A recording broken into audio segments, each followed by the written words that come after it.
94 Walf Sénégal dellu si di leen di siyaare mboolem ki toppal 94 Walf Sénégal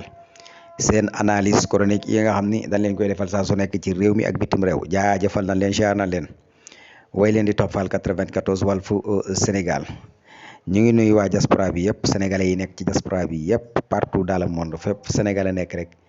jaajëfal nañ la siyaar nañ la way leen di toppal 94 dee leen like dee leen abonné dee leen partagé dee leen sem di commentaire seen bi moom seen la ñu ngi leen di nekk nag saa su nekk rek ci commentaire yi borom xel yu sell yi laay waxal de borom xel yu set yi ñi nga xam ne seen première entreprise mooy xel voilà ñooñu laay waxal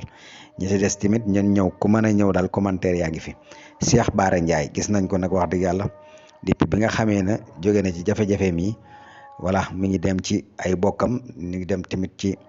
ay sëriñam di saafanto ak ñoom mu nekk lu am solo ndax yaakaar naa ne ñaani moom fu ne la doon jógee Cheikh Bara Ndiaye yaakaar naa ne xam nañ ko bu baax a baax jaay na image am Sénégal fexe na ba maanaam xel yi dootu denc ci moom te loolu lu am solo la te ndonga daara la te daanaka mën naa ne ñooñu noonu tey daan feeñ ci télé yi am na fu ñu leen doon séenee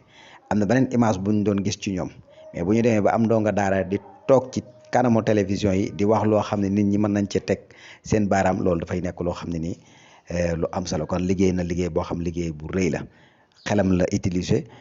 li mu jàng ci alxuraan ndax alxuraan moom mooy day téere yi bu jiitee sëb dënd rek loo bëgg a xam da nga koy xam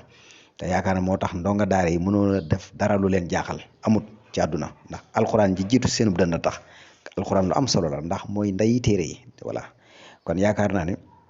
loolu buñ ko xoolee xool ni Cheikh Bara Ndiaye gis nga ko bi mu génnee ni mu njëkk a def mooy ay bokkam di ñëw muy dem ci ay bokkam mu dem ci saafonte ñi nga xam ne ni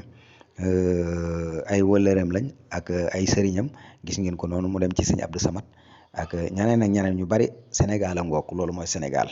yaakaar naa ni méttiwul chaque jour dama koy wax chaque jour may nettali benn histoire benn naaru marocain sama xarit daan na ma wax ne Ibrahima wallaay yéen seen population yaru nañ ñu am discipline lañ ñu yaru lañ ñu sawar lañ voilà waaye dama xam ne seen réew yéen seen esprit daa raw seen réew voilà ñun nag sunu esprit sunu réew dañoo raw te loolu lu wér la ku dem Maroc xam ne esprit marocain yi ak seen réew ma fa mu toll ci jamono bi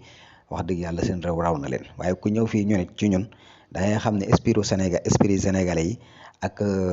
li am ci réew mi da ngay xam ni sénégalais yi raw nañ seenum réew loolu mooy dëgg nag adduna bi noonu la mais nag yàlla mën nañoo dimbali ndax tant que ñu ngi bëgg sunum réew rek di jël sunum réew di teg sunu kanam mu bañ a am xaar ma yàlla mu bañ a am raayalante mu bañ a am dara yaakaar naa ne léegi rek Sénégal avancé kenn ku ci nekk di gis sa bopp bu baax a baax ci réew mi te loolu lañ bëgg voilà yii yëpp fi am ni rek coow li ko waral lépp 2024 moo ko waral ba léegi ba fii mu wax ak yow nii bu 2024 ñëwee ba jàll coow li yëpp daati jeex bu ko defee nag ñu fas yéene liggéey ndax réew yëpp raw nañ ñu réew raw nañ ñu de voilà nu waa di buggee rek boo fa demee da nga naan non lii mënul nekk Nouadhibou ñu ngi doon defar di defar te dañuy defar rafet te Nouadhibou ci Mauritanie la bokk.